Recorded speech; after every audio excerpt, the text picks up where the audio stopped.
Ողջույն հարգելի բարեկամներ, եթերում Ազատ բլոգի թողարկումն է, ես Արմեն Հովհաննիսյանն եմ,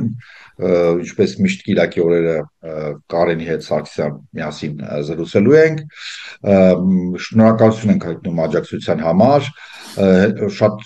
նաև պետք է առանձնացնեմ այն աջակցությունը, որ կապված էր մեր այս կրկնակի թողարկման հետ, մենք դա անվանում ենք հատուկ թողարկումներ, որտեղ մենք խոսում ենք երկրորդ աշխարհամարտի մասին, ինչու դա չի կարելի համարել մեզ համար հայրենական պատերազմ, փորձում էինք այսպես որոշակի միֆեր, հա, բացատրել, հա, դրանց ծագումը եւ այլն, եւ շատ լավ է ընդունվել, հիմնականում շնորհակալություն ենք հայտնում, իհարկե կային այնտեղ նաեւ քննադատություն, ինչը նորմալ է, բայց ես ընդհանրապես մի բան ուզում եմ ասել, չի կարելի ձեր քաղաքական կողմնորոշումը, ասենք, դուք Ռուսաստանի համակրանքով եք վերաբերվում եւ այլն, պատմությունը դա նույնպես գիտություն է։ Չի կարելի այդ աստիճան ծառայեցնել ձեր այսօրվա քիմքին եւ դա ոչ միայն մեզ մեկնաբանողներին է վերաբերվում ընդհանրապես, ես նկատել եմ։ Ուրեմն բոլոր ռուսամետները բան են անում, գովում են եւ ճիշտ են համարում այդ Պոբեդոբեսյան փաստորեն, հակառուսները հակառակը եւ այլն, մենք փորձել ենք ոչ թե քաղաքական թողարկում անել առաջին հերթին, այլ ցույց տալ պատմական ճշմարտությունները, որոնք սովետական եւ պոստսովետական իրականության մեջ թաքցվել են մարդկանցից, որպեսզի հետևություններ անեք դուք առաջին հերթին, ոչ թե դա քաղաքականացված է, սա շատ կարևոր է։ Քաղաքական գնահատականներ ես հենց հիմա էլ կարող եմ տալ, ասենք, բան, լեզվի մեջ ոսկոր չկա, մինչև YouTube-ը, ասենք, բլոկելը կարող եմ ինչ մտածում եմ, այսպես ասեմ, նույնը Կարենը առավել եւս։ Բայց շնորհակալություն։ դա չէր մեր նպատակը, մեր նպատակը ուրիշ էր, սա մեկ, երկրորդը բոլոր երկրորդ աշխարհամարտում ռուսական վերսիան մեկնաբանությունը աջակցողներից ինձ համար ամենազավեշտալին ուրեմն նժդեհականներն ու դաշնակցականներն են, որովհետև ստեղ ես կոգնիտիվ էպիսի դիսոնանս եմ տեսնում, կոգնիտիվ դիսոնանսը դա ճանաչողական անհամատեղելիությունն է, հա, այսինքն որ ձեզ նայեք, ձեր պաշտոնական հավատամքին նայեք, ձեր հերոսներին նայեք, հետ նայեք, հա, ասենք նոր խոսեցեք, էլի, Ստալինին պետք էր օգնել հաղթել այն ժամանակ 80 տարի առաջ ձեր գաղափարական նախորդները հակառակ կողմին են հիմնականում փորձել օգնել։ Լավ են արել, ես բան չունեմ ասելու, ես չեմ մեղադրում հակառակը, իմ համար Նժդեհը ամենամեծ հայկական հերոսն է եւ այլն, հա, եւ ես հասկանում եմ դրոյի մեծագույն դերը եվրոպահայության փրկելու եւ այդ ամինչը պատմական, բայց 80 տարի հետո հանկարծ դառնալ ստալինիստ եւ ասել, որ սովետը փրկեց հայ ժողովրդին եւ այլն, այն ժամանակ ասեի ձեր քաղաքական նախկինները հիմա մի քիչ ուշ է արդեն էլի եւ զավեշտալ։ Հիմա իմաստ չունի ախր դա բարձա չէ որ կոնյունկտուրայի հետևից են։ Հա, ասենք, հա, բանը Նժդեհի անունով երթվողները ասում են, այո, իմ համար սա մեծ հայրենական աղբոս ոսկրը, Նժդեհի անունով երթվես, համար լինի մեծ հայրենական։ Միջոց բան կա, չէ, խնդիր կա դրանում, առնվազն էլի, պետք է կամ էլի, ասում եմ, կամ պետք է ուրեմն քաչը հանես կամ ես եմ ուզում ասել, ակնես ինչ-որ բան, ինչ-որ կրեստիկ էլի, հա, ուրեմն սա է ուզում ասել, անցանք դրանով, շնորհակալություն աջակցության համար, մենք մեր տնտմենք այդպես հատուկ թողարկումներ կանենք, որոնք մի քիչ ավելի ճանաչողական բնույթ կունեն, գուցե դժվար է նայել, գուցե ավելի քիչ մարդ նայի, բայց մեզ համար կարևոր է, որ նաև այդ կերպ մենք փորձենք մեր կարծիքը եւ բացի մեր կարծիքից, հա, ինչ որ մեր գիտելիքները դες փոխանցել։ Շնորհակալություն։ Հիմա անցանք առաջ։ Ինչ է կատարվում։ Կատարում է հետեւյալը աշխարհում, ես սկսեմ ամենակարևորը ինչ որ ռուս-ուկրաինականի հետ է կապված, ուրեմն լիդերների Բրիտանիայի, Գերմանիայի, Ֆրանսիայի լիդերների այցը Կիև, սա ֆենոմենալ իհարկե բան է, իրենք հանդիպեցին Զելենսկու հետ, կա լուսանկարներ, եւ որը շատ ազդեցիկ է, որովհետեւ ցույց է տալիս, որ բոլոր փորձերը ռուսների եւ Թրամփի ադմինիստրացիայի այսպես այդ կապը խախտելու ընդհակառակ հակառակ էֆեկտն են տվել Ստարմերը, Մակրոնը եւ Մերցը միասին հավասարի նման այստեղ ես կասեի որ Զելենսկի մի քիչ դաշտա այդ իր շորերով բան դաշտային հրամանատարի տեսք է ոնց որ ասեք նրանք քաղաքական լիդերներ են ինքն է դաշտային հրամանատարն է ահմատ շատ մասումն է լես այդ ամենիցի մտածում եմ ոնց պետք է ռուսներին տշեն էլի ասենք այդ տիպի տպավորություն է թողում բայց դա տպավորություն չի դա իրականությունը հա դա իրականությունն է այդպես է հա բայց կարևոր է մի քանի օրվա մեջ հասկանալ ինչ կատարվեց Միացյալ Նահանգները հասկացան, որ ռուսները իրենց օգտագործում են, Թրամփին օգտագործում են, որ Թրամփը ընդամենը այնինչ որ սովետական միությունը եւ ԿԿԲ-ն անվանում էր պալեզնի իդիոտ, օգտակար իդիոտ է իրենց համար, որպեսզի հասներ իրենց նպատակին, իսկ նպատակը պատերազմը շարունակել մինչեւ Ուկրաինայի ծնկի չիջեցնել սա մեկ եւ երկրորդը պատերազմը տեղափոխել ավելի արևմուտք դեպի եվրոպական երկրներ։ Եվ այս առումով ինքը մտադիր չի ոչ հրադադար կնքել, ոչ էլ համաձայնվել ինչ որ նույնիսկ Ուկրաինայի համար նվաստացուցիչ են պայմանները, որ սկզբի առաջի փուլում առաջարկում էր Թրամփը։ Եվ այդ առումով իրենք ընդունված բառով գցում են նաև Միացյալ Նահանգներին։ Եվ դա լիովին արդեն ակնհայտ է, նույնիսկ Վենսը արդեն ասում է, որ չէ, ռուսները մի քիչ սկսել են իրենց վատ պահել, ուրեմն որոշում է ընդունվել, որ հայմարսները բան, որոնք նախապես դեռ Բայդենի ադմինիստրացիայի օրոք խոստացել էին եւ բյուջեի հետ մեջ մտցվել էր, մինչև վերջի, այսպես ասած, միավորը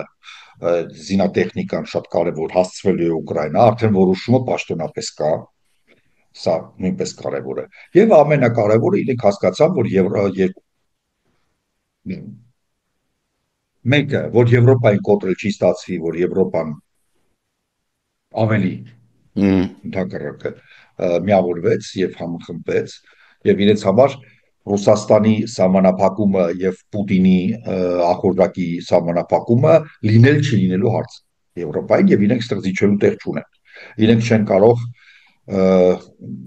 Մյունխենյան այդ համաձայնությունների մոտ 190 տարի առաջ, մոտավորապես կրկնել, որովհետև հասկանում են հետևանքները։ Եվ երկրորդը շատ կարևոր բան հասկացավ Թրամփը, որ միավորվել ռուսների հետ, որպեսզի հաղթել Չինաստանը, դա աբսուրդային գաղափար է։ Եվ Սի Ցզինպինը դա ցույց տվեց գալով Մոսկվա, որովհետև ես դրա մասին դեռ խոսում էի հունվարի սկզբին։ Ժորժան, իրենց առաջի բանը, որ առաջարկելու էր եւ արդեն առաջարկել է բնականաբար, Թրամփը լինելու է Ռուսաստան դարձիր հակա Չինաստան։ Ռուսաստանը այդպեսի բան իրեն չի կարող թույլ տալ երբեք, որովհետեւ եթե Չինաստանը որոշի իր միայն մի միջին քաղաք բնակչությունը տեղափոխի համապատասխան սահմանաբերց ռուսական գոտի, մինչև Ուրալ չինացիները ավելի շատ կլինեն, քան տեղի բնակչությունը ռուսերեն։ Թույլ ստեղ մի փոքր ավելացնեմ ասացիդ, Ուրալից դեպի արևելք, այսինքն դեպի Խաղաղ օվկիանոս, Ռուսաստանի բնակչությունը,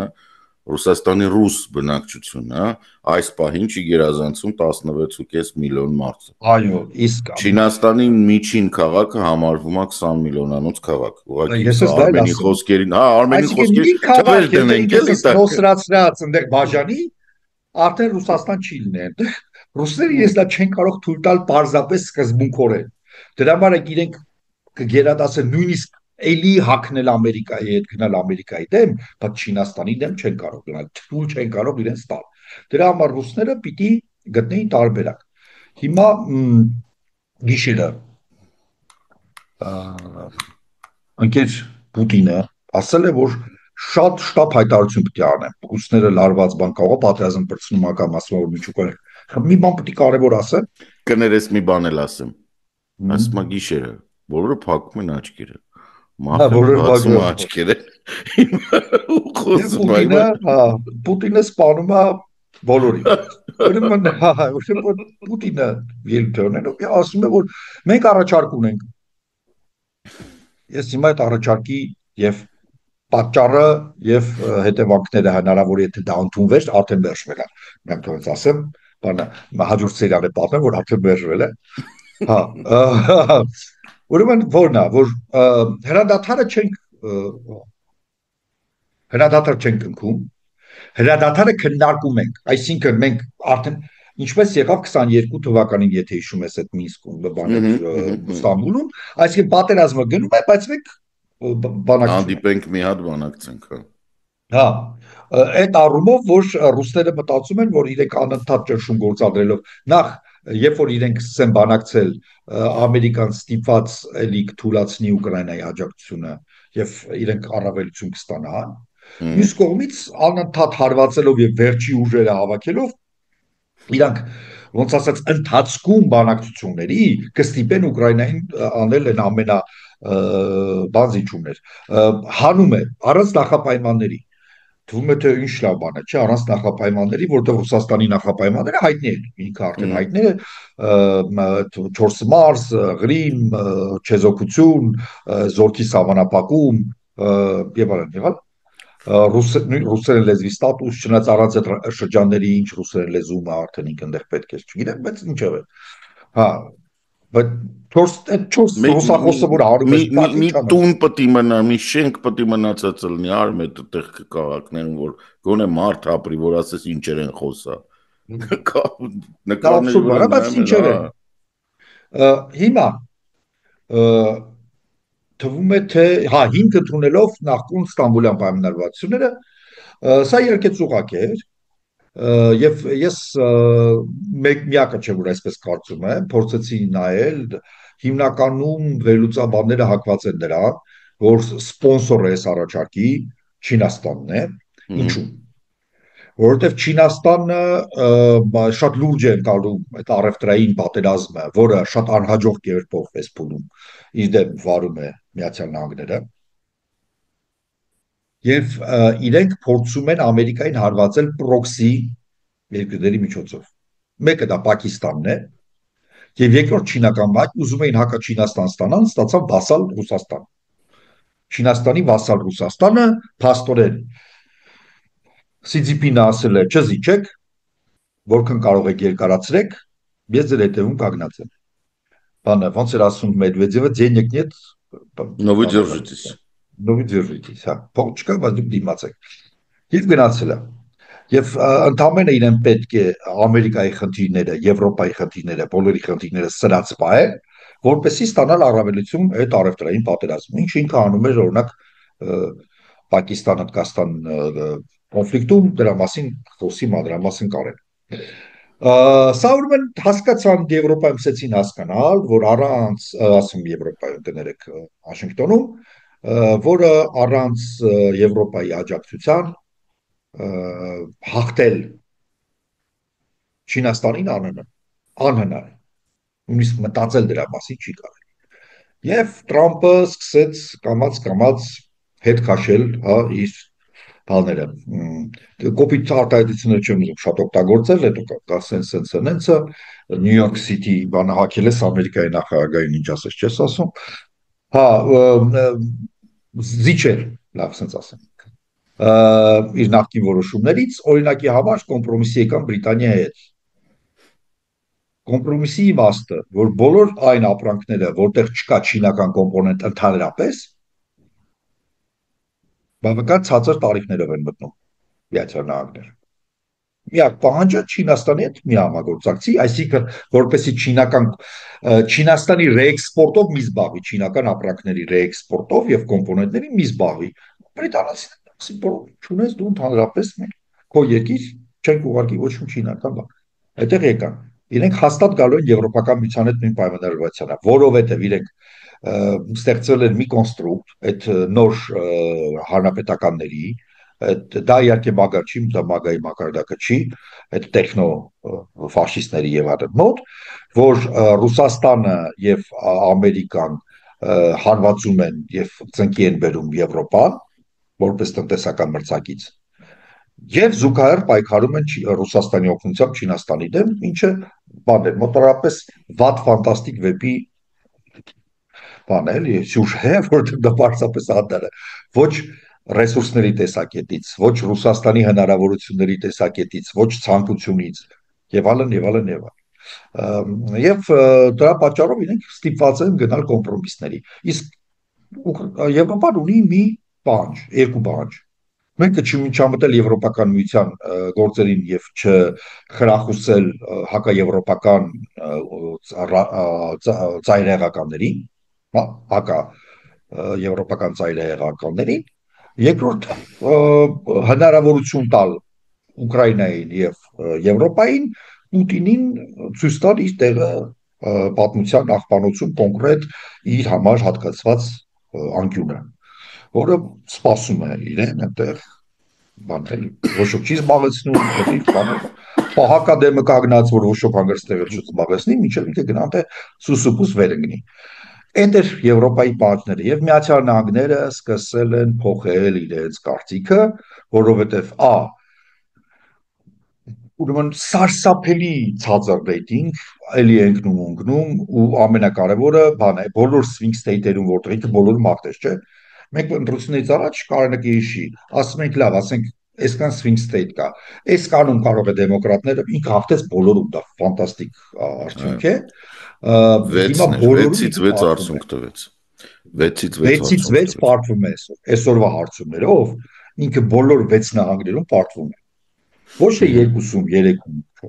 բոլորում պարտվում է 6-ում։ Այսինքն դա կա, եթե ընտրությունները ոնց որ մեր մոտ ընդունված է, ասել լինեին այս կիրակի, ինքը ոչ թե պրեզիդենտ, ինքը բանը չգիտեմ, գլխավոր հավաքարար Վաշինգտոն DC չի ընտրում։ Ուրեմն դրա համար ինքը ստիպված է նաև գնալ կոմպրոմիսների, եւ կոմպրոմիսը դա մի կողմից բրիտանական համագործակցության հետ է, Բրիտանիայի ղեկավարությամբ, մյուս կողմից Եվրոպական միության հետ է, եւ հռետորաբարությունը եւ այլն դառնում են ավելի պրո ուկրաինական, չափավոր պետք է բան այլ մեծ սպասումներ չունենալ, բայց ինչպես կենտրոնի դասականն է ասում, իրավիճակ է փոխվել եւ բանը հանգամանքները փոխվում են։ Ուրեմն այստեղ պետք է նայել թե ինչ ռեակցիա արդեն Զելենսկին մերժել է, ես դրա մասին արդեն ասացի, բոլորը մերժել են։ Եվրոպացիները եւ Զելենսկին Պուտինին իր առաջարկով ասել են հաջողություն։ Դա այն չի։ Միայն հրադադար հետո կխոսենք։ Հրադադար հետո կխոսենք։ Որտեղ քանի դու կրակում ես մարդ ես սպանում, մենք էլ ստիպված ձերոնց ենք սպանում, որևէ բանակցությունների մասին զուգահեռ ֆոնային աչք բանը ոնց ասած աչք փակող չի լինելու։ Սա ինչ կատարվում է, ես այս մասը կարծես ավարտեցի, Հնդկաստան, Պակիստան էլի էս բառացիորեն ժամերի ընթացքում բան փոփոխություններ կան, Կարեն ջան, կխնդրեի մեկնաբանես։ Ով բավականին բարդ հարց է, նայ, այստեղ շատ հետաքրքիր է, թե հիշում ես առաջ օրվանից որ սկսվեց այնպիսի մի իրավիճակից, որը մեծ հաշվով պատերազմական դառնալու ահռելի պոտենցիալ ուներ։ Դա աբեկչական գործողություններն էին, որոնք Հնդկաստանը կապեց Պակիստանի հատուկ ծառայությունների հետ, մոտ 30 հոգի զոհվեց հանգստյան գոտում, անիմաստ տեղը, այսինքն որովհետեւ սրացում չկար, որովհետեւ կոնֆլիկտ չկար եւ ոչ մի առաջի հայացքից ոչ մի դետալ Հնդկաստանը Գազայի խնդրում ունի պրոպագեստինյան մոտեցում, այսինքն չափավոր պրոպագանդ։ Չես կարա մեղադրես, որ ինքը բան հակա, բան մամեդական երկիր է, Չէ, ընդ որում ինքը իհարկե հանդիսանում է Իսրայելի ռազմավարական գործընկեր, որը պայմանավորված է Պաղեստինի ինքնորոշման կողմնակիցը, ինչպես Բայդենը։ Այսինքն այնտեղ երկու պետության Հնդկաստանը որպես չմիավոր ոնց էր այդ նեյտրալ պետություններ, չմիավորված ազգերի կազմակերպություն, ինքը լիդերն է եւ մեծ հաշվով բոլոր հարցերում փորձում է չարտահայտվել որևէ մի կողմից, այսինքն չկտպնել ինչ որ մի կողմին կոնֆլիկտում, որպեսզի պահել միջնորդի կարգավիճակը։ Սա շատ հետաքրքիր է, իրանք քանի որ Ադրբեջանն էլ է այդ կազմակերպության անդամ, 90-ականներից դեռ Ադրբեջանը բան չմտավ, հապկ չմտավ հենց այդ պատրվակով, ինքը ասաց, որ ես ընդեղ եմ միավորվում, նույնիսկ 44 օրի ժամանակ Հնդկաստանի հայտարարությունները իրանք ավելի շուտ ընկած էին նեյտրալի կամ խաղաղության կոչերի, քան պրոհայկականի մեջ, դրանով լիքը մարդ, այլ կերպեր ընկալում էլ է, Չինաստանի եւ Հնդկաստանի դերերս ամեն ինչու։ Լավ, վերադառնանք, ոչինչ չէր պահանջում նմանատիպ գործողություններ, ահաբեկչական, բացի Պակիստանի ներքին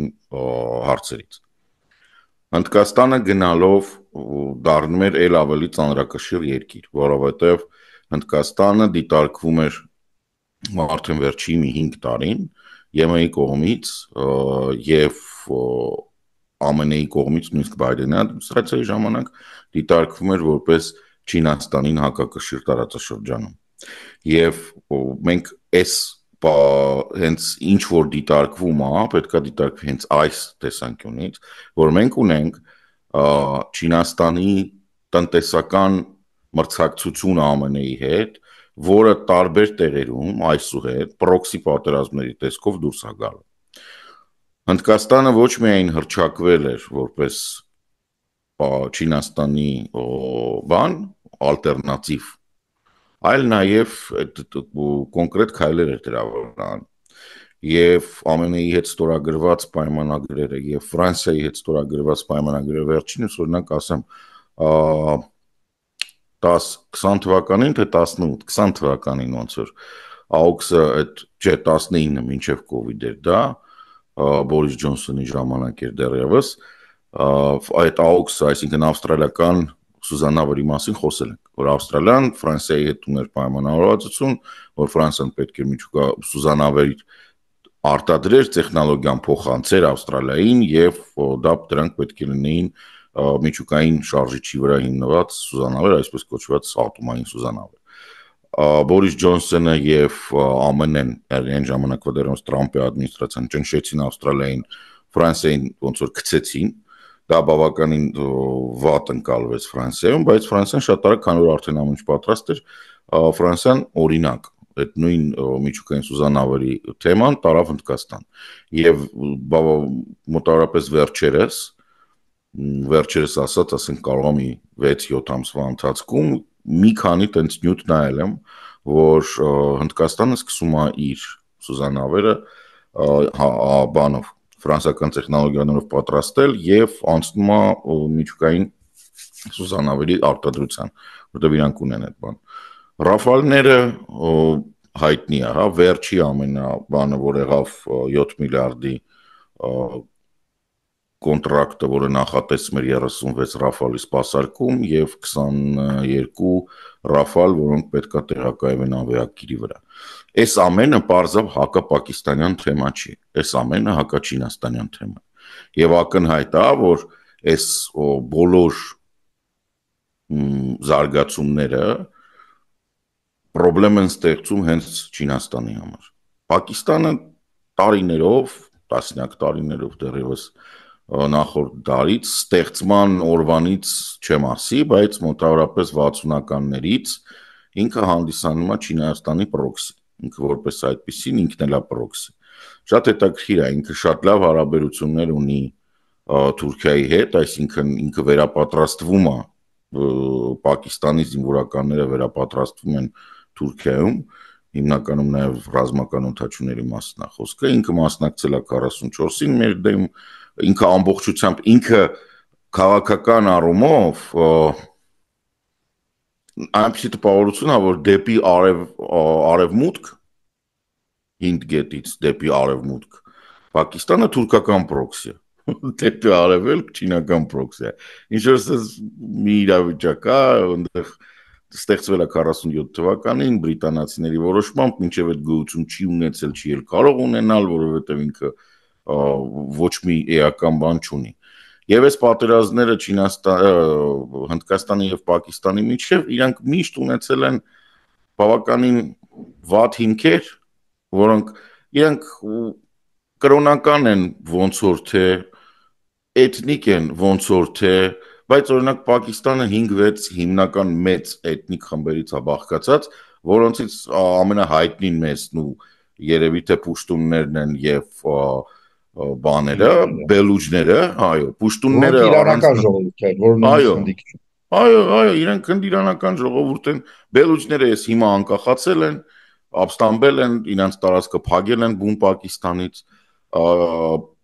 պուշտունները շատ վաղուց դեռևս աֆղանական պատերազմի ժամանակ ապստամբել են եւ արևմտյան լեռնային բաներում, հենց պաշտոնապես է Պակիստանում դա կոչվում է, շատ հայերեն վատ է հնչում, ցեղային, չգիտեմ ինչ տարածք, որը նահանգի կարգավիճակ չունի, ուղղակի Պակիստանի ոչ մի պաշտոնյա այնտեղ չի մտնում, բայց անգլերեն tribal territories այնտեղ բանը, քանի որ ճամբարներն են փախստականների, այնտեղ ոչ միայն պաշտոնյա, այլ նույնիսկ բանակ չի մտնում, որտեղ իհարկե զոհեր տալու, ոչ ոք այդ փաստացի դա Աֆղանստանը, եթե ուզում ես այդ տարածքների կարգ ու կանոնը ապահովես, պետք է Կաբուլ գնաս։ Մի դեպքում կա կանջա, որ պուշտունները նոմադիկ, այսինքն մեր լեզվով ասած քոչվոր ժողովուրդ են, իրենք սեզոնային պետք է տեղափոխվեն զգալի մասը, ու իրենց համար այդ արհեստական է այդ սահմանը, Աֆղանստան-Պակիստան սահմանը իրենք չեն ճանաչում, որովհետև ինքը պետք է մի սեզոն ստե առածացնի իր ոչխարներին։ Մյուս սեզոնը պետք է առած։ Դարի բացատրի, որ սա Աֆղանստանը, սա Պակի չէ իրապորտը։ Մյուս սեզոնը դե ու ավտոմատով ինքը կպաշտպանի այդ իր իրավունքը, մոնքը փորձի ասի չէ, դու չգնաս գաս տելերվի։ Սենց ասեմ, Ալեքսանդր Մակեդոնացուց հետո ոչ մեկին չի հաջողվել պուշտուններին ինչ-որ բան համոզել, իսկ Մակեդոնացին կարողացել է համոզել, ուղղակի որովհետև տենց ինչ-որ առանձնապես չի պնդել։ Եկե ասել է ես երկու հատ քաղաք եմ ուզում սարքեմ, պետք է անունը լինի Ալեքսանդրիա, դրանք ասել են դե ուզում ես կարաս սարքի։ Քաղաքները ապրող չեն, իրանց հետաքրքիր չէ։ Հա, բայց ոմ այդտեղ ապրում էին հենց բաները, այո, հենց մակեդոնացի վետերանները, եւ ասեմ, Աֆղանստանի հիմքի վրա ստեղծվեց Բակտրիայի թագավորությունը, որը զարմանալիորեն ամենակայուն բաներից մեկն էր։ Դիադոխների, այսինքն Ալեքսանդր Մակեդոնացու հետևորդների ստեղծած պետություններից ամենակայուններից մեկն էր, այնտեղ կոնկրետ դիադոխ նշանակված էր, բայց հետո իր ժառանգները ոնց որ վերջացան, ու իրանք տենց մնացին։ Իդեպ կա բան, օրինակ, որ Կլեոպատրան եւ Մարկ Անտոնիոսը պատրաստվում էին մեկնել Բակտրիա, այնտեղ Պտողեմեոսի բարեկամական բաներ, այսինքն դե իրանք ինչ-որ տենց բաներ ունեին, դինաստիկ ամուսնություններ, եւ փաստորեն թե Կլեոպատրան եւ թե Մարկ Անտոնիոն այլ չէին ուզում մասնակցեին պատերազմին քաղաքական, հռոմեական եւ գնային այնտեղ ապրեին։ Ասենք որ Ալեքսանդր Մակեդոնացու զորավարները, մեկը ասենք Եգիպտոսը տեղափոխվել, մեկը Կենտրոնական Ասիային, մոտա Կենտրոնական Ասիա, իրենք քանի որ հիշողություն ունեին, որ իրենց պապերը Մակեդոնիա փոքր երկիր էր, գուցե նույնիսկ բարեկամ են, չգիտեմ, բայց ընկերներ են եղել։ Եվ սերունդ այդ կապը չէր կորում, իրանք ինչ-որ կապի մեջ էին, որպես նրանցից սերած մակեդոնացի։ Ես իրականում ասեմ, մենք շատ պետք է սա շատ կարճ ասեմ, այս պատմությունը իհարկե 2300 տարի առաջվա մասին է, բայց շատ կարևոր է։ Այսպես կոչված Ադրբեջանը դա Ատրոպատ դիադոխներից մեկի անունը Ատրոպատ էր։ Իրան բաժինը, այո, իր բաժին ընկած է, այդ Ատրոպատինը դարձել է Ադրբեջան, եւ դա Վանից, լավ, վասպուրականից գլոբալ, հա, Պարսկահայքից նույնիսկ հարավ արևելք ընկած տարածք էր։ Այսինքն որպեսզի պատկերացնեք ինչքան հեռու է նույնիսկ այն, ինչ հիմա Իրանում է կոչվում Ադրբեջան, իրական ատրպատականից, ընդ որում Սելևկը շատ արագ դրա հարցը լուծել էր։ Շատ արագ, այսինքն կարծիքներ կան, որ ինքը տարածքում չի եղել, ուղղակի իր փայն էր, դրա համար պատմության մեջ մնացել էր։ Այսինքն կարող է եկել է մի 5-10 տարի մնացել ու այլանդակ տեղերին ապրելու տեղ չի։ Սուս-պուս հավաքվել գնացել է, ծախել է Սելևկի վրա։ Ինչ որ տենց անկապ մի հատ պատմություն եւ մենք ունեցանք Ադրբեջան, շատ վատ է, էլի։ Ինչի համար եմ ասում, Ադրբեջանը էթնիկ պատկանելություն չի։ ադրբեջանցի էթնիկ խումբ չի, դա ընդամենը տարածք է, որը հայք կամ վիրք նշանակում է հայեր, վրացիներ, այսինքն իրենց տարածքը։ Ադրբեջան չի նշանակում ադրբեջանցիների տարածք, դա նշանակում է տարածք, տարածք, որտեղ ով ասես կարա ապրել։ Որտեղ ոչ որ մարդիկ են ապրել բնականաբար, հա։ Так, հիմա վերադառնանք ինչի համար։ Ոչ թե ցերն է տվել անուն, կամ ազգն է տվել անուն, այլ տարածքն է տվել անուն։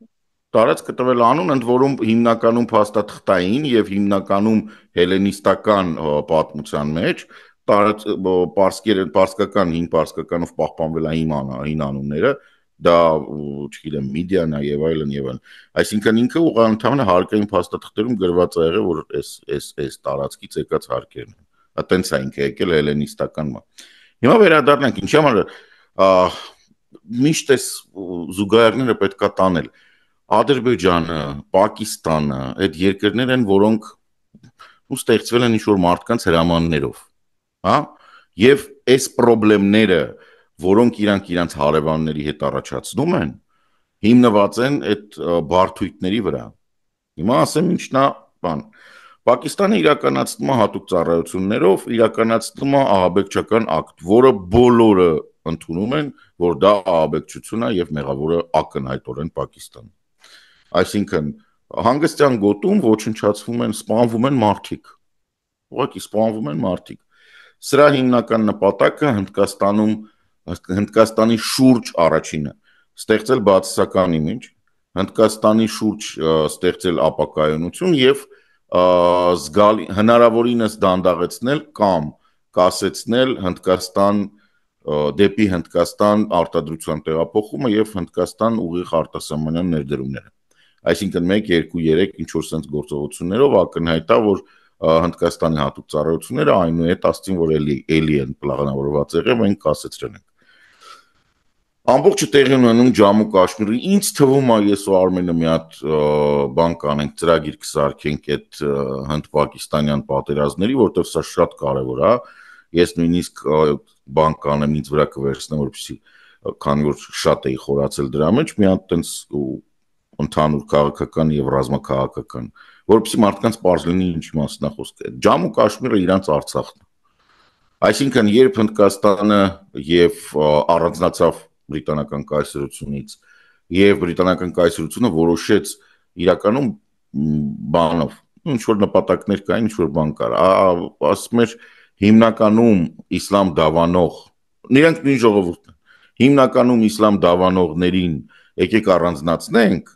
համել մի ոտի տեղ կունենանք հետագա կոնֆլիկտները կարգավորելու համար։ Իմպերիալիստական բանից ճիշտ է Բրիտանիան, մի բան կար, որ միասնական հնդկական ազգային կոնգրեսը, որը միասնական էր եւ բազում մամեդական անդամներ ուներ եւ լիդերներ։ Մուհամեդ Ջինան, հա, ճիշտ եմ ասում ոնց էր, գլխավոր լիդերներից մեկն էր մամեդական, ինքը Գանդի ընկերն էր, այսինքն միասին պայքարում էին Հնդկաստանի անկախության։ Հետո հայտարարեցին, որ դա մի պետություն կլինի, որտեղ մամեդականները իրենց երջանիկ չեն զգա։ Դրա համար դա անարդար է։ Իրենք մի մասը, ոչ բոլորը, լիդերները մամեդական առանձնացվեցին Հնդկական ազգային կոնգրեսից եւ պահանջեցին բանակցություններում անկախության, որ պետք է ստեղծվի միայն բան։ Ջինան համարվում է հիմնադիրը։ Ինչ-որ շատ կրթված, զարգացած բան մարդ։ Հա, կրթված, զարգացած։ Ես չեմ կարծում, որ այսօրվա Պակիստանում շատ են այդպիսի մարդիկ, ինչպեսին Ջինան էր։ Վստահ եմ, որ չկան։ Հա, բայց ինքը ասեց, որ մենք ըստ որում անունն է նույնիսկ արհեստական։ Պակիստան, եթե չեմ սխալվում, իրեն բանով ուրդույով, այդ ուրդուի մասին մի բան կասեմ, դուք շարունակես, նշանակում է մաքուր մարդկանց երկիր, այսինքն մամեդականները այնց մաքրասիրտ, ճիշտ, լավ մարդիկ են ի տարբերություն, օրինակ մի օրինակելի երկիր կստեղծեն, թե ինչպեսի օրինակելի երկիրը, չգիտեմ, ցանկացած YouTube հավաքեք Պակիստան, դոկումենտալ, առանց բանի, նայեք թե ինչ երկիր է, ոնց էլ մարդիկ դեռ ապրում եւ այլն, հա, ու այդպես, այսինքն բացարձակ արհեստական, Հնդկաստանը եղել է մամեդական կառավարիչների օրոք բավական երկար, կառավարիչներն են մահմեդական եղել։ Բայց մահմեդական Հնդկաստան անկախ չի եղել երբեք, ոչ պետություն մահմեդական, որ ժողովուրդն էլ մահմեդական լինի, ղեկավարն էլ մահմեդական լինի, բան չի եղել։ Այդպեսի բան առաջին անգամ էր, եւ դա բրիտանացիները իրենց իմպերիալիստական շահերից իհարկե հրվարեցին եւ բանը հնդիկ նացիոնալիստների մի մասը մահմեդական գնաց այդ ուղով եւ ստեղծվեց Պակիստան։ Հա մի բան էլ պարտադիր ուրդու խոստվեցի։ Դու դա նույն հինդի լեզուն է։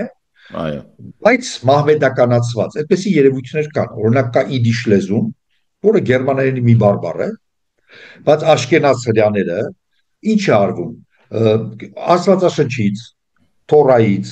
կենցաղային, ճաշի անուններ, չգիտեմ, բանի անուններ, կրոնի կենցաղի հետ կապված բառեր եւ կոնստրուկտներ են մտնում լեզվի մեջ։ Ինքը մի քիչ փոխվում է։ Դա հրեական գերմաներենն է, կոպիտ ասած իդիշը, որը պաշտոնական կարգավիճակ չունի Իսրայելում։ Չնայած մինչև հիմա դպրոցներ կան, բայց ինքը պաշտոնական կարգավիճակ Իսրայելում չունի։ Ճանաչված է որպես ազգային փոքրամասնության լեզու մի քանի երկրում, Շվեդիայում, Լեհաստանում եւ այլն։ Եվ հուրդուն էլ դա մահմեդական հինդին է, այսինքն Ղուրանի արաբական կոնստրուկտներ են մտել լեզվի մեջ, ղուրանական տերմիններ են մտել, կոպիտ ասած հարսանիքը, չգիտեմ, ես չգիտեմ ոչ ուրդու ոչ հինդի, օրինակ եմ բերում։ Ասենք իրենք ուրիշ անունով են ասում, որտեղ այդտեղ իսլամական կրոնական իմաստ կա։ Օրինակի համար, հա։ Բարձր է որ Աստծուն Ալլահ են ասում։ Եվ արաբական լեզվի որոշակի ազդեցություն կա կոնստրուկտների վրա։ Բառապաշարի, բայց դա նույն հինդի լեզուն է, այսինքն ես ստեղ ուղղակի ավելացնեմ Արմենի ասացին, այդ որ ասում արաբական կոնստրուկտ կամ իդիշի բան, հա, բոլորին հայտնի, բոլորի ականջին նույնիսկ հայտնի եւ հասանելի այսպես կոչված Օդեսայի հրեական բանը, հա, որը ռուսերենի, ուկրաիներենի, իդիշի, հունարենի, ռումիներենի խառնուրդ։ Այո, ինքը այդ կոնստրուկտները բաները, որ դու կյանքում չես շփոթի, չհասկանաս նույնիսկ բանը, չէ, ասենք առաջի անգամ եթե գիտես ռուսերեն կամ ուկրաիներեն, հաստատ կասես, որ սա Օդեսայի հրեա է, որտեվ այդ կառույցների բանն է։ Մոտավորապես այդպես, հա, այն շուտ վիճակը։ Հիմա լավ, սրանք անկախանում են ինչն է։ Ջամու Կաշմիրը ոնց է առաջանում։ Այնտեղ այդ քանի որ ամեն ինչը ժողովրդավարության, բարիության բանի սկզբունքի վրա եւ մեծ հաշվով արդեն իսկ Չերչիլը չէր, Չերչիլը կտրականապես դեմ էր Հնդկաստանի այդ ճանապարհով անկախացմանը, լեյբորիստներն էին, որոնք մեծ հաշվով գտնվում էին սոցիալիստական, ձախակողմյան տենց ազդեցության տակ, իրանք ինչպես եւ ցանկացած ձախակողմյաններ, որոնք իրանց ինչից որ գլուխ չեն հանում մտնում են այդ հարցի մեջ, ստեղծեցին բավականին պրոբլեմատիկ իրավիճակ, այսինքն յուրաքանչյուր մահարաջանը եւ պետք է ասել, որ մինչեւ 46 թիվը Հնդկաստանը ինքը կոչվում էր Հնդկաստանի կայսրություն, որովհետեւ ինքը բազմաթիվ ռաջաների եւ մահարաջաների միավորում էր բրիտանական թագի տակ, ընդ որում Բրիտանիայի թագավորը համարվում էր Հնդկաստանի կայսրուհի։ Այսինքն պրոտեկտորներ, հովանավորողներ։ Հովանավորներ, այն ամեն դեպքում այսինքն ինքը թագ չուներ հնդկական, ինքը հովանավորներ էր Վիկտորիան պաշտոնապես ուներ։ Հա,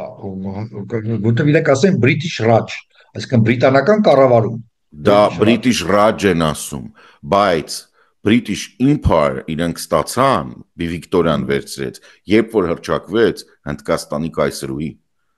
Մինչև այդ ինքը Որը ոչ բոլոր հնդկական տարածքներն էին մտնում կայսրության մեջ, իրանք պարզապես կային տարածքներ բրիտանացիները կառավարում էին, բայց ինքը համարվում էր անկախ պետություն եւ այլն եւ այլն։ Բացի դրանից, ուրիշ բան ասեմ,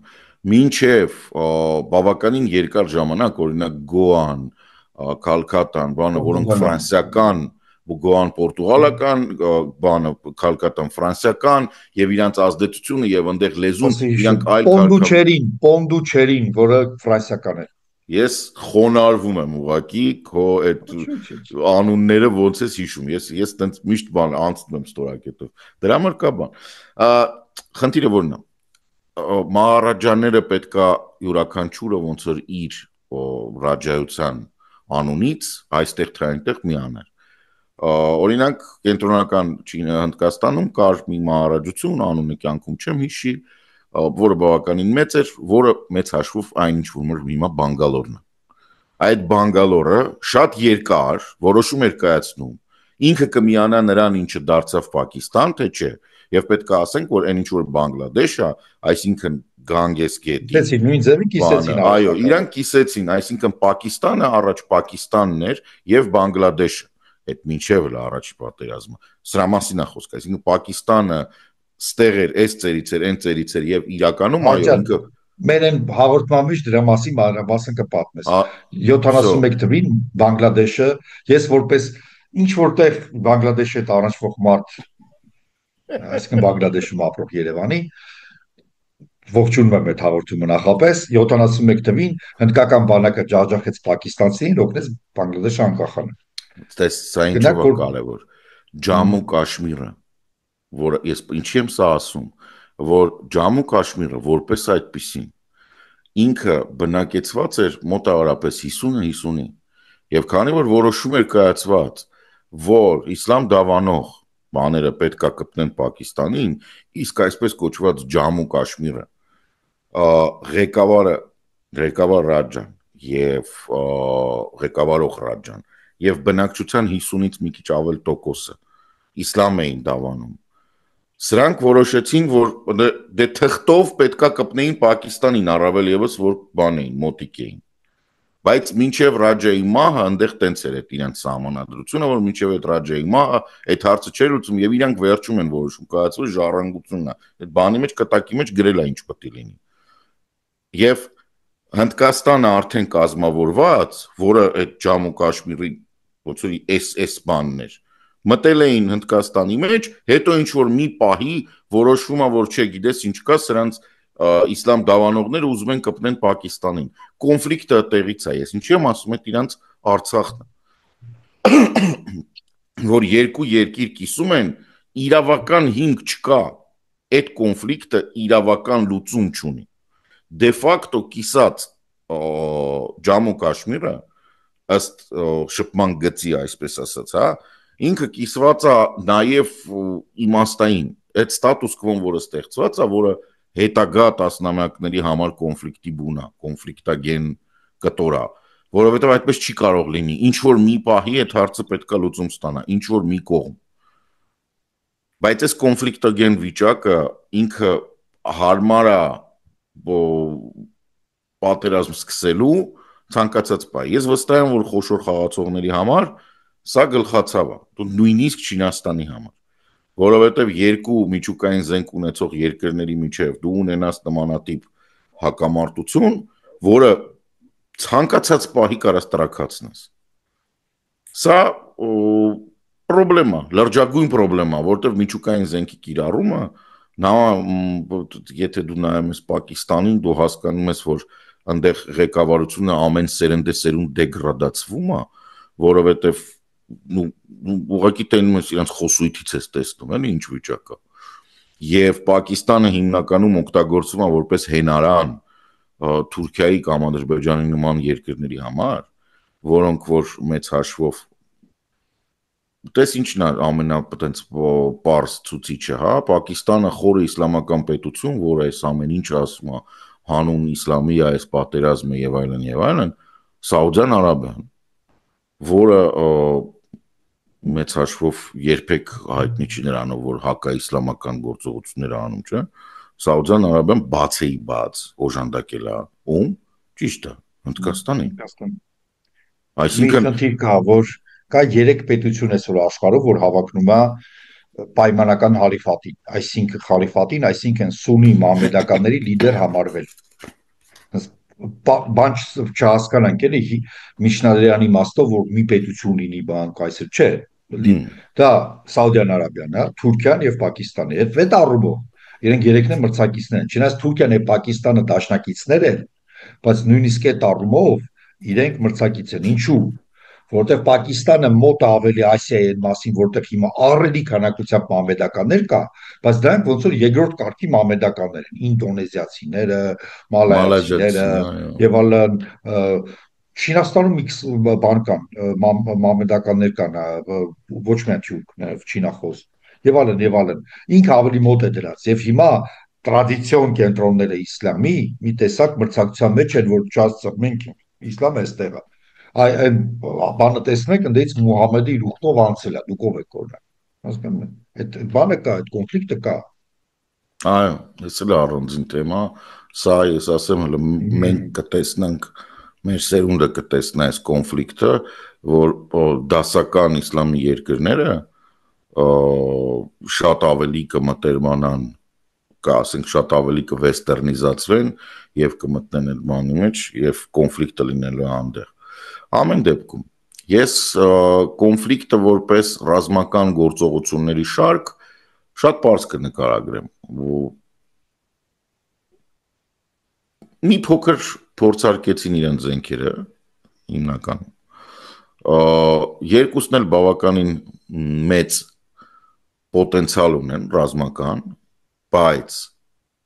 հիմնական զենքերի տեսանկյունից, ասենք իրենց մոտ այդ պարիտետը հավասարությունը մենակ միջուկային զենքի բաներով, միջուկային ռումբերի քանակով է, քիչ թե շատ համամիտ համարժեք են 160 քանիսը 170 քանիսի դիմաց, կասեմ, որ դա բավարար չի նույնիսկ այդ երկրները ոչնչացնելու համար, որտեղ ամենածանր մոդելը նախ եւ առաջ ռումբերը հիմնականում 60-70-ականների այդ մոդելներն են, հին են, իրանք ավելի շատ ավելի մոտիկ են, կոպիտ ասած Հիրոշիմա Նագասակիում կիրառված ռումբերին եւ դրանց ազդեցությանը քանց մեկ այլ բանի, իրենք պահանջում են, արդեն երևի թե Պակիստանը դրել է հրթիռների վրա, բայց ամեն դեպքում գնահատականը մոտարապես 100 միլիոն մարդու զոհ, ցինիկաբար ասենք, որ 1.4 միլիարդանոց Հնդկաստանի համար դա կրիտիկական չի, 200 միլիոն Պակիստանի համար, օքեյ, դա կրիտիկական է, երևի բնակչության կեսը կամ քառորդը բան կլինի, բայց ամեն դեպքում ոչ մի վախենալու բան չկա։ Հա, էկոլոգիա եւ այլն, բայց պետք է հասկանանք, որ միջուկային զենքը ստեղծված է ոչ թե որպեսզի ճառագայթում ապահովի տարածքի վրա, այլ որպեսզի այդ պայթելու ընթացքում հնարավորինս մեծ ավերակություններ ապահովի, այսինքն իր հենց այդ պայթունի էներգիան է առաջնայինը, ոչ թե հետևանքը, որը որ բանն, ասենք, գամմա ճառագայթուն։ Լավ, թողենք այդ բլեֆը թողենք մի կողմ։ Իրենք փորձարկեցին ինչը, փորձարկեցին ռաֆալները, փորձարկեցին Հնդկաստանը փորձարկեց կոնֆլիկտի ընթացքում համատեղ գործողությունները ռաֆալների, միրաժների եւ Սու-30-ների, համոզվեց, որ դա շատ վատ է, չի աշխատում տենց, այսինքն սրա հետևանքով պետքա բան լինի, պետքա փոփոխվի եւ մեծ հավանականությամբ ես սպասում եմ, որ այս կոնֆլիկտի արդյունքներում Հնդկաստանը ամբողջապես կանցնի ռաֆալների, ոնց որ եւ արեց Եգիպտոսը գնեց 70 հատ եւ պլաներում ունի գնելու եւս 70 հատ, այսինքն ինքը ամբողջությամբ իր օթուժը ճիշտ որոշումը դա է, հա, դու քո օթուժը տանում ես մեկ տիպի կործանիչների։ Հիմա Հնդկաստանում բառից բուն իմաստով բանա, զոոպարկ կա մի հատ, ինչ ասես կա, մի 29, Սու-30, Սու-27, Սու-35, Միրաժ 2000, Միրաժ 2005, Միրաժ 2000D, ինչ ասես լցվածը։ Էլ չասած, որ իրանք սեփական կործանիչն են սարքում տախասը, որը որ սարքում, ոչ մի չի դուրս գալի դրանից, ամեն դեպքում այդ զոոպարկ կա մի ահավոր վիճակահանդ։ Աշխատել են հրետանին աշխատել, հրետանին աշխատելու Արմեն Գրիգորյանը ընդեղ է, ինձ թվում է, Արմենը նաև կբերի բաներ, փաստաթղթեր, կամ ինչ-որ ստատիստիկա, կիրառման, վստահաբար, որտեղ ինքը կոնֆլիկտի երկրորդ օրը փաստորեն թռավ գնաց Հնդկաստան, ես փորձում եի հասկանալ այդ կարող է ճիշտ է, չգիտեմ, կարող է մտքովդ անցել է, ճիշտ է թե չէ, ես ոնց հասկացա չպլանավորված այց էր։ Այսինքն Արմեն Գրիգորյանի այցը ամբողջությամբ կապված էր նրա հետ, ինչու մենք եղավ Արարատ Միրզոյանի հայտարարությունը, որտեղ Հայաստանը աջակցեց Հնդկաստանին փաստորեն, Ադրբեջանը Պակիստանին, Հայաստանը Հնդկաստանին, դրանից հետո ինձ թվում է եղավ այդ։ Եվ այդ ես Արմենը Եթե ինքը պլանավորված լիներ, իրանք չեղարկեին, որպես կանոն, այդպեսի էքստրեմալ ռազմական բաներում, իրավիճակներում այո։ երկրի ղեկավարներին չեն զբաղեցնում, Ուհու։ չեղարկում են։ Իսկ Մեզ հիմա մոտ այնպիսի կարծիք ստեղծվեց իմ եւ որ հատուկ է գնացել։ Արմենի, որ հատուկ է գնացել երկու նպատակով, մեկը ես այդպես բանով պնդում եմ, որ հաստատ հնդկական կողմը կտրամադրի կիրառման վիճակագրություն այս կամ այն կերպ, որտեվ հոպի միջոցները, որոնք մենք գնել ենք եւ կոնտրակտ ունենք դրանց հետ, դրանք են կիրառվել բազմաթիվ հոպի միջոցներ կան, որոնք Հնդկաստանը առաջարկել է, մենք դեռ չենք գնել, որոնք պետք է նաև դիտարկվի։ Դա էլ է կարևոր հրետանի աշխատի անվերջ այդ 3-4 օրվա ընթացքում, այսինքն ինչ որ մենք գնել ենք, եւ ամենակարևորը նաև պետք է հասկանալ, թե ինչքան որտեղ այդ օրերին բարձ չէ, ինչ խորությամբ կլինի կոնֆլիկտը, Հայաստանի արդեն իսկ վճարված եւ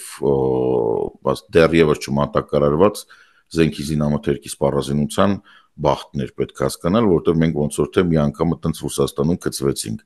$600 միլիոն փողը տվինք, ապրանքը չկար ու կողմը ասում էր, որ ես պատերազմի մեջ եմ, դրա համար չեմ տալի, այսինքն սա էլ վերահսկելու կարիք կա։ Իհարկե ես կներեք, իհարկե ոչ մի ցանկություն չունեմ եւ հնարավորություն էլ չունեմ այտենց համեմատելու Հնդկաստանը ռազմական հանցագործ Ռուսաստանի հետ, այսինքն քաղաքական առումով, բայց ամեն դեպքում սա կարևոր է մեզ համար։ Բուն հողի վրա ոչ սահմանը չի տեղափոխվել, ոչ բան չի եղել, այսինքն եղել է ռմբակոծություն, դրոններ են փորձարկել, ռեպ են փորձարկել, այսինքն ռադիոէլեկտրոնային պայքարի միջոցներ, հոպ են փորձարկել իրար վրա, Հնդկաստանը փորձարկել է ըստ հայտարարությունների, փորձարկել է տարբեր սերնդի զենք զինամթերքը, որը ունի, միաժամանակ կիրառում մեկ օպերացիայի մեջ, խորություն Հնդկաստանը փորձարկել է այսպես կոչված քաղաքացիական պաշտպանության այն ինչ որ կոչվում է գրոհ Գրաժդանսկա оборона, հա, ինքը հոսանքներ էր անջատում, որպիսի փորձարկեր տեսնար ոնց է արձագանքում քաղաքացիական ղեկավարությունը, ռազմական ղեկավարությունը իրար հետ համատեղ։ Այսինքն սա ավելի շուտ նման էր Հնդկաստանի տեսանկյունից դրիլի զորավարժությունների խոշոր ծանր, քան իրական պատերազմի, որովհետև ել եմ ասում, շփման գծով եւ շփման գծից դուրս բոլոր հակամարտության կոմպոնենտները չեն պարունակել հետևակի դիրքերի տեղափոխում։ Այսինքն ուղղակի դիրքերը չեն տեղափոխվել։ Իրանք դիրքերից դիրք նույնիսկ կրակել են, բայց դա ոչինչ չի,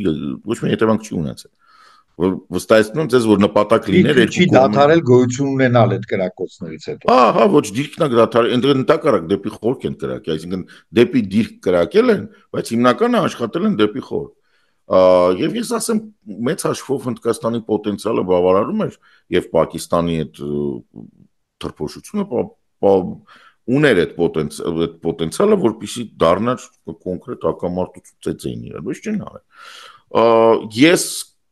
շատ մեծ զգուշությամբ հիմա արդեն կավելանա artificial intelligence-ի պարագայում հենց երկրորդ օրը արդեն նյութեր կային, որոնք գրոկ, այսինքն Twitter-ում տակը գալիս էր կոմենտ, որ սա fake է, սա artificial intelligence-ի ստեղծած է, սա օգտվողները նշում են որպես հին footage, այսինքն հին սյոմկա, հին կադրեր, սա ասենք Իրանի կադրեր են, սա չէ։ Այսինքն Պակիստանը աղբ է լցրել դաշտ, աղբ, որ ինքը կրում է, ինքը հաղթում է։ Տարօրինակաբար Հնդկաստանը, որը շատ ավելի մեծ հզորություններ ունի artificial intelligence-ի ծրագրավորման բանի ոլորտում, որը շատ ավելի մեծ հարթակներ ունի, որը ի վերջո բրիտանական կրթություն ստացած մարդիկ ավելի շատ են,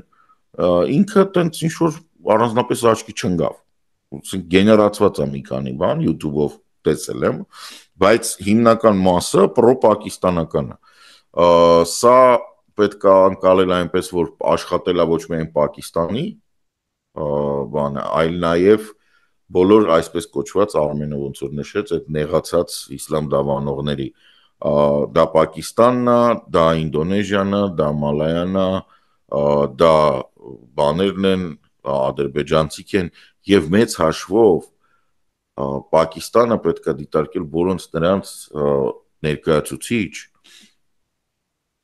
ովքեր ստեղծված են ինչ որ մարդու հրամանով, թե որպես ազգ, թե որպես պետություն, հա, իրանք տենց բան չեն, որ նայեք բոլոր այդ տիպի բարդույթներով լի պետական ղեկավարներին եւ պետություններին ընդհանուր բան կտեսնեք։ Երևի թե այսքան խաղաղությունը հռչակվե, Տրամպը ասել է ես եմ խառնվել, նրանք ասում են չէ, տենց բան չկա, մենք հրադադար, Կարջան, խաղաղություն չէ, հրադադար։ Հա, խաղաղություն չի լինելու մինչև Ջամու Կաշմիրի հարցը չլուծի։ Հա, այդ հարցը Հա, Ջամու Կաշմիրը սենց ասեմ, այդ իրանց Արցախն է, որ դե ստատուս կվո է, այդ երկու կողմն էլ պահում են, ոչ մեկին պետք չի, որ այդ հարցը լուծվի իրականում վաղուց։ Ձեռները ճարելներ, հենց վաղը չեմ այսօր կստորագրեին պայմանագիր, որպեսզի այս գիծը հռչակեն վերջնական սահման ու բանանեն, բայց երկու կողմի ազգայնական բլոկը չի ների դա ոչ մեկին, հա, ասենց ինչ որ դրա համար այնց չկա որ մենք պետքա վերադարձնենք Ջամու Կաշմիր։ Իրականում ինքը պահում հնդկական տարբերակով Քաշմիրը,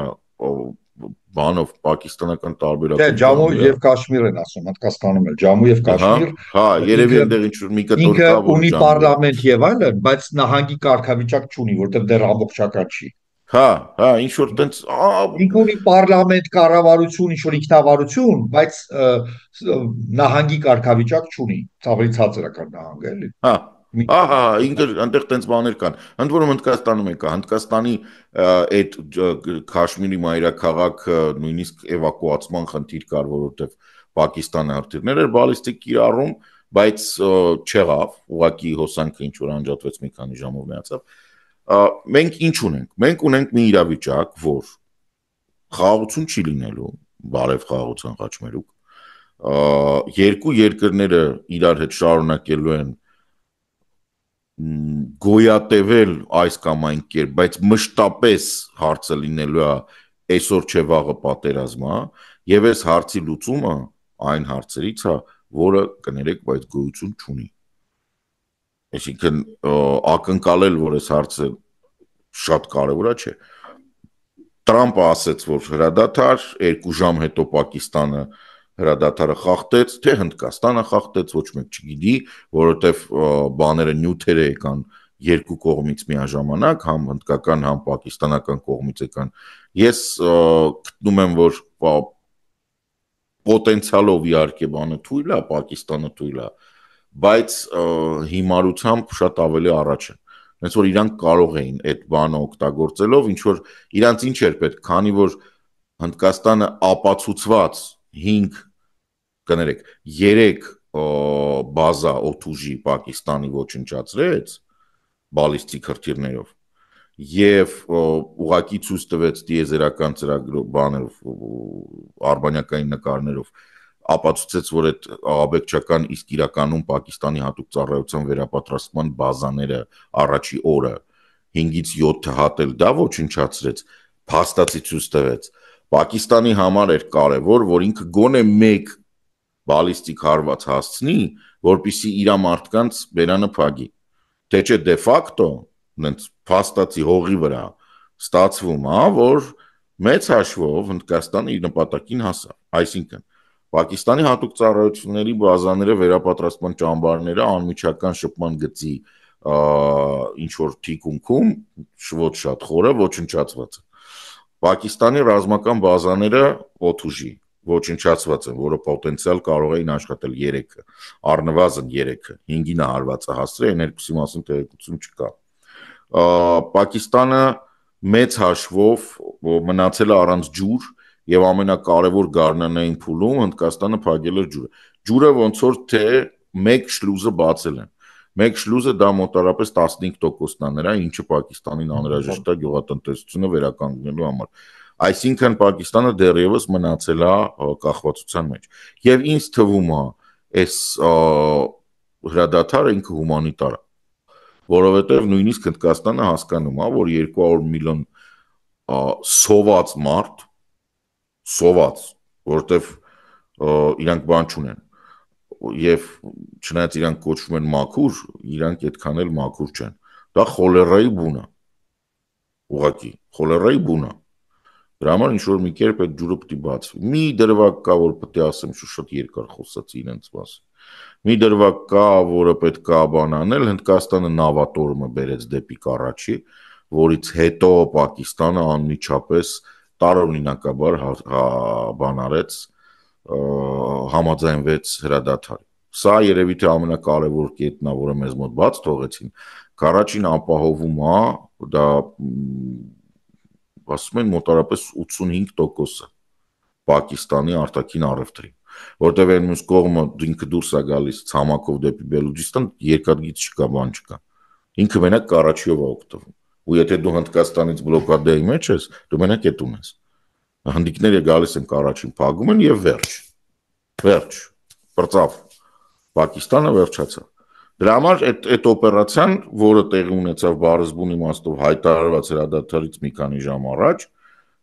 ես գնահատում եմ, որ իմ կարծիքն է, չեմ պնդում, ոչ միտեղ չեմ հանդիպել, բայց դա է եղել հիմնական պատճառը, որ Պակիստանը չնայած այդ ամբողջ իր պոնտերի եւ ճակերտավոր վիրավորված ճակերտավոր արժանապատվության համաձայնվել է սուսպուս գլուխը կախ ասել դե լավ, հա, սենց։ Երևի թե այսքան, եթե ծրագիր ենք սարքելու, այնտեղ ավելի հետաքրքիր կլինի, այստեղ պատմական մասը հետաքրքիր բաներ կա։ Այս սրա մասին եք խոսանք, մի քանի օր հետո նոր կբացվի իրականում, որովհետև տես հիշում ես, երեք խոսում էինք, Ռաֆալ խփել են, չեն խփել, քանի հատ են խփել, ինչ ա եղել, ոնց է այդ աշխատել, այդ ամեն ինչը մի քանի օր հետո նոր բաց կլինի։ Կանը մենք ոնց որ թե այդ երկու կարևոր թեմաները այսօր ամփոփեցինք, Կարեն ջան, մի բան մենակ դե պատմական լինում է շքերթի պատմական մասնակցություն։ Հա, տոնակատարություններին։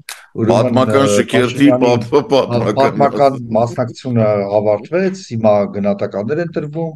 այդ թվում նաև իր մերձակա շրջանակներից կամ իրեն աջակցող քննադատության է արժանանում, հետին թվով ես հիմա իմ մաս համար եմ խոսում, շատ կարճ, հետո Կարենը կասի, ինձ համար սա սխալը դա մի բան է, որը բոլորս էլ անում ենք, ոչ սխալական մարդ չի լինում, հետո կամ փոշմանում են կամ չէ, մարդիկ կարող են մեծ այդ սխալների համար, եթե իրենց ինչ-որ ձև դա կպել է, ներեն կամ չներեն, սա նորմալ է, սա կյանքն է, ես սա սխալ չեմ համարում, և ես դրա մասին խոսեմ երևի իմ բանում առանձին, որոշակի շատ մտահոգիչ տեսնում եմ միտումներ կառավարության, այսպես ասած, կուրսի մեջ, ես սա համարում եմ գիտակցված քայլ ընդդեմ Հայաստանի Հանրապետության ինքնիշխանության և քաղաքակիրթ աշխարհի հետ ինտեգրվելու քայլերին դեմ։ Այնպես որ այստեղ ոչ ներում կա, ոչ բեկում կա, ոչ մի բան։ Արել է գիտակցված և դա ևս մեկ անգամ ինձ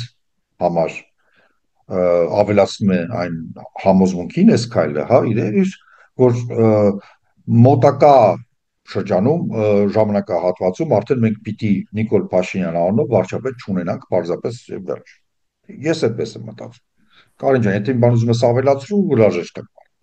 Չէ, շատ կարճ ասեմ, լրիվ համամիտ եմ, որ սխալ վրիպակ բան է ամեն ինչը հանկարծակի բաների մասին է։ Սխալ չի կարա լինի, որ մարդը փետրվարին հայտարարում է, որ գնալու է, հետո էլի ասում, որ գնալու է, հետո էլի ասում, որ գնալու է, հետո 3 անգամ մի օրվա մեջ բանի նման կներեք, բայց իրա սիրած թեման էլի Աստվածաշնչյան այդ թեմաներով մի գիշերվա մեջ 3 անգամ, մի օրվա մեջ 3 անգամ ասաց, որ դավաճանում է եվրոպական գաղափարին, 3 անգամ ասաց, որ գնալու է բանի։ Հիմա ներենք թե չներենք, այդ ձեր գործն է, ես չեմ ներելու, ով ուզում է թող ների, բայց սա գիտակցված քայլ է։ Ես իհարկե այդքան խորը եսի տարբերություն Արմենի մի փոքր ավելի ցինիկ եմ։ Ես հասկանում եմ, որ դավաճանությունը դա ծանր ինտելեկտուալ աշխատանքի արդյունք է։ Ես չեմ հավատում ինտելեկտուալ աշխատանքի այդ մակարդակի ունակությանը, ամբողջ ԿՊ-ի մեջ, ուրիշ հարց է, որ իրենց թելիկները քաշքշում են։ Սա այլ հարց է։ Բայց այն, որ իրանք տենց պլանավորած մտածած, չէ, իրանք իրենց հետույքն են փրկում, ավելի շուտ հետույքը, որը կպած հաթորեն,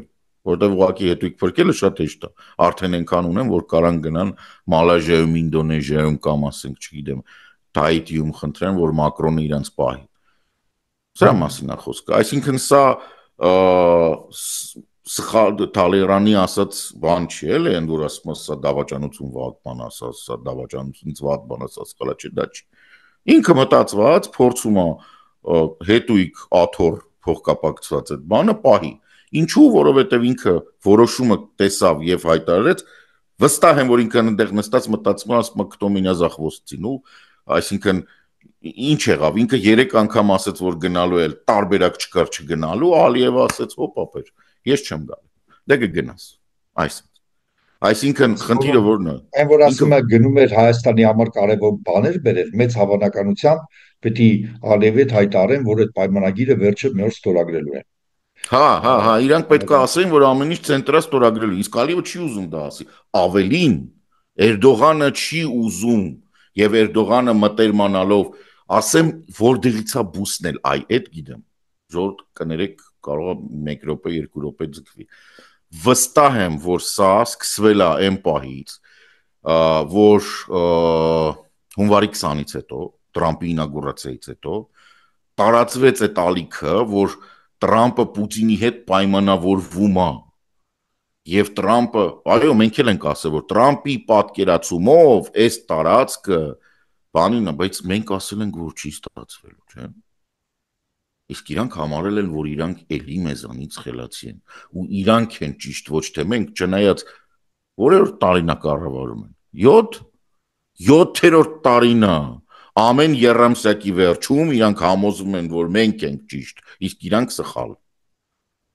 Որովհետև իրանք էլի որոշում կայացրեցին շատ փոքր հիմքով, առանց մեծ բազայի վերլուծության, կոմպլեքս վերլուծությունից ոչինչ չհասկանալով, միևնույն ժամանակ զբաղվելով, ասենք, ծանրամարտի, ըմբշամարտի, սամբոյի չեմպիոնատներով եւ միջազգային հարաբերությունների վերլուծությամբ։ Արա չի լինում այտենց։ Չի կարա այտենց լինի։ Չի կարա վարչապետի աշխատակազմը զբաղվի սպորտով։ Չի կարա վարչապետը աշխատի motivational speaker։ Էլ մի ասա, հեծանիվ քշել, եղբայր։ Չէ, արա գնում գյուղեր քաղաքում լեկցիաներ են կարդում Տիկին Աննայի հետ, թե կրթվելը նորը գրանտ է ստացել, ես չեմ ասում, ինչի հաշվին է։ Դա սախտեն ոնց գրանտ է, ապա այդ միջոցառումը ով է ֆինանսավորում։ Եթե բյուջեից վաղը միսո իրենք դրա համար դատվելու են։ Որովհետև հասկանում ես։ Եթե գրանտը ով է տվել։ Յուրաքանչյուր աշխատանքային ժամ, որ ինքը հեծանիվ է քշե, ինքը դատվելու է, որտեղ գումարային արդեն ստացվում է, որ մի քանի միլիոնի ինքը աշխատավարձ է ստացել հեծանիվ քշելու համար։ Բան չէ, Տրամպի բանը դարա, որ հաշվել էին, որ 900 միլիարդ դոլար էկոնոմիա են արել, 250 միլիարդ դոլարի մենակ փող են հատկացրել, դատական հայցերի պատասխան։ Մեծ էկոնոմիա են արել, առելի էկոնոմիա։ Լավ։ Ինչևէ։ В общем, տխուր դեմքով ես Telegram-ից դրել եմ այդ նկարը, Զելենսկին է 5 հոգով այդ քո ասած դաշտային հրամանատարի։ Բանի ուրախ աշխարհի բան որոշում։ Հա, ու էլ իրեք Բանը, ես հասկանում եմ, որ իրան հատուկ նվաստացրել են Լուկաշենկոյի կողքը նստացնելու համար, դա իր որոշումը չի։ Ու այնա չէ, օբյեկտիվ։ Բայց դու ինչ ես գտնվում այն տեղերում, որտեղ քեզ կարան տենց նվաստացնեն։ Այո, այն հին անեկդոտը, Օդեսայի անեկդոտը պատմենք, եւ բարի դրան։ Ինչ ես բանգալի փողոցներում, որտեղ քեզ գիտեն սա։ Ասում։ Անիմաստ բան։ Լավ, ինչևէ։ Այդտեղ ամեն ինչ բարձա ինձ համար այդտեղ ոչ մի նորություն չկա, վերջնականապես համոզվում ենք, թե ում հետ գործ ունենք։ Շնորհակալություն Կարենին, շատ հետաքրքիր զրույցի համար։ Շնորհակալություն մեր ունկնդիրներին, խնդրում եմ աջակցեք, շարունակեք բաժանորդագրվել, լայքեք, տարածեք, եթե գտնում եք, որ արժանի է այս թողարկումը դրան։ Ալիքը փաստորեն գոյություն ունի հանուն ձեզ։ Եվ բանը դուք եք հիմնական ոգևորողը բանը չի, այն ոչ թե մարդիկ ում մենք քննադատում ենք, այլ դուք եք մեզ ոգևորում, որպեսզի այն շարունակվի, ձեր աջակցությունը մեզ համար շատ կարևոր է, մինչ նոր թողարկում, մինչ հանդիպում, շնորհակալություն, հաջողություն։ Չվախեք։